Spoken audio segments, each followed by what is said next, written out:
100కు పైగా దీర్ఘకాలిక సమస్యలకు ఎటువంటి ఆపరేషన్ దుష్ప్రభావాలు లేకుండా హోమియోపతి చికిత్స.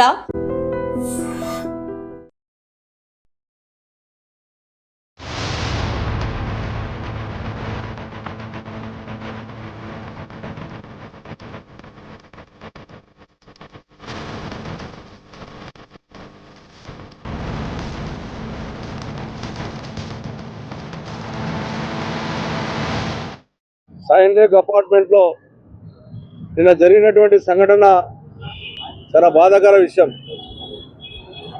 మరి ఈ నడమ ఈ కుక్కటిపల్లిలోనే ఈ గత ఒక 20-25 రోజుల లోపల 1 మంత్ లోపలనే ఇటువంటి సంఘటనలు 5-6 జరిగినాయి.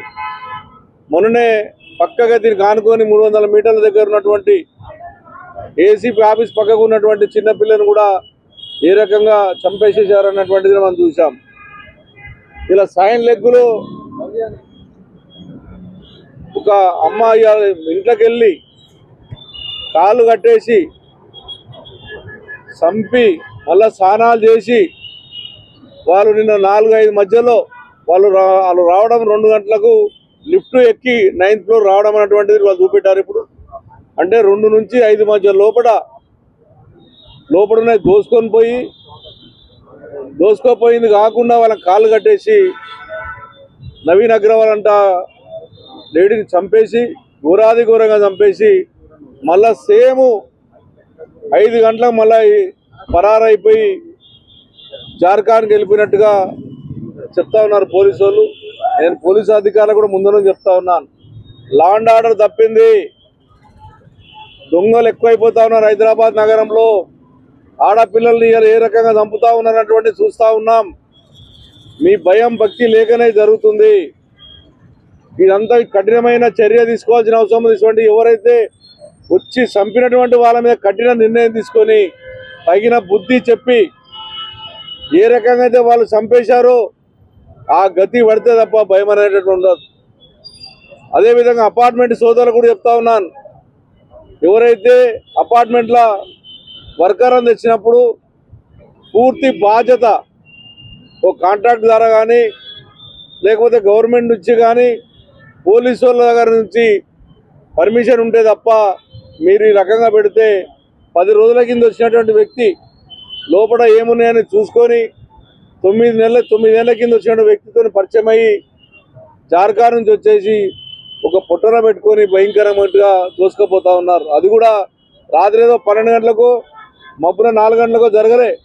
మొన్న జరిగినటువంటి పక్కకు ఉన్నటువంటి అమ్మాయి కానీ ఇయ్యాల జరిగిన సంఘటనే కానీ కుక్కటిపల్లి కేపీబీ కాలన భార్య భర్తలను కట్టేసి డబ్బులు ఎత్తుకపోయిందే కానీ మొన్న షేర్లింగంపల్లిలో మియాపూర్లో జరిగినటువంటి జాబిడి కానీ అన్నీ మధ్యాహ్నం పూటనే జరిగాయి.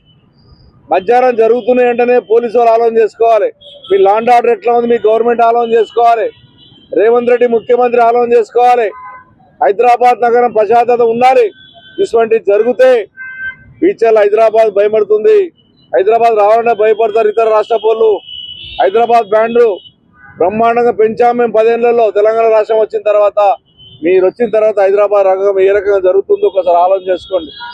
వాళ్ళని పట్టుకొని అమ్మాయికి ఏ రకంగా ఇబ్బంది పెట్టి కాలు చేతులు కట్టేసి వాళ్ళని ఏ రకంగా ఇబ్బంది పెట్టారో అంతకన్నా ఘోరంగా పనిష్మెంట్ ఇవ్వాలని చెప్పి నేను దయచేసి పోలీస్ అధికారం కోరుతా ఉన్నాను.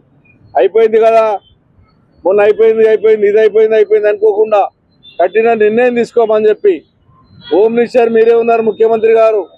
హైదరాబాద్ నగరాన్ని కాపాడే బాధ్యత ఉంది. ఇప్పటికే ఎన్ని ఘోరాలు జరుగుతూ ఉన్నాయి ఈ 18 నెలల్లో. ఇది ఇప్పటికైనా జరగకుండా చూడమని చెప్పి నేను తెలియజేస్తా ఉన్నాను.